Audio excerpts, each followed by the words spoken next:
Bismillahirrahmanirrahim. Mr. Guy Ryder, DG ILO, I want to thank you for holding this virtual ILO summit and at a very critical time for labor all over the world. The lockdown because of the pandemic has hit the labor community the most.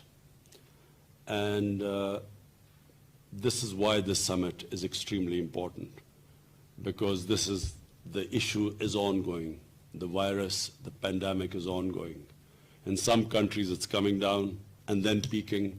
In other countries it is still peaking. And so therefore it's very important that all of us have some sort of a combined strategy to deal with with this vulnerable section of a society, labor. I will just give you an idea of what we went through, what Pakistan went through when we imposed the lockdown to stop the spread of the virus. We were faced with this twin challenge. On the one hand, we had to deal with a spreading disease which we knew would overwhelm our hospitals. Our healthcare we knew could not cope if suddenly this virus peaked. So on one hand, we had to slow the spread of the virus. But then we had this other problem. What do we do with this informal part of our economy where most of people were self-employed, where the labor force was not registered? So we had no record of our labor force.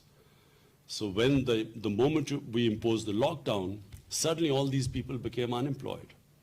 And not just unemployed, the self-employed people or the people who were not registered, and that's the majority of the labor in our country, in the informal sector.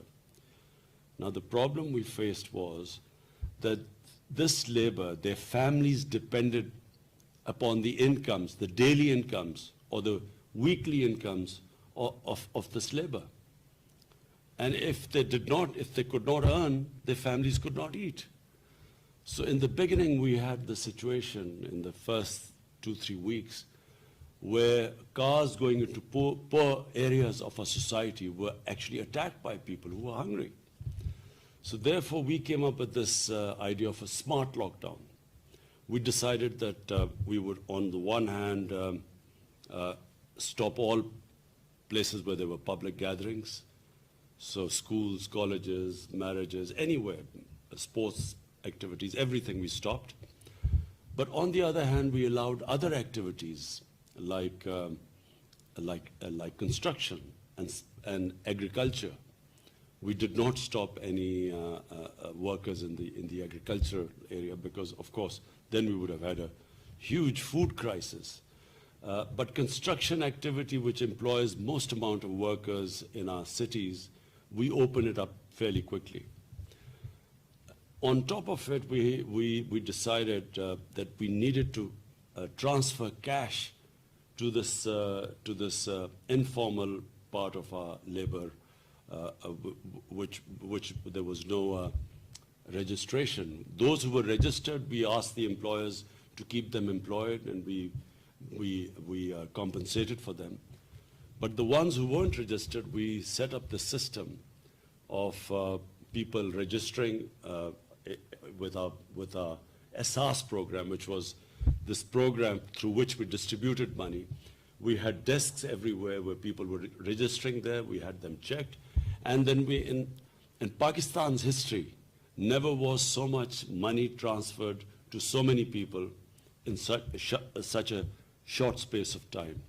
So that's saved us from some of the worst aspects of the lockdown. For instance, we saw what was happening in India.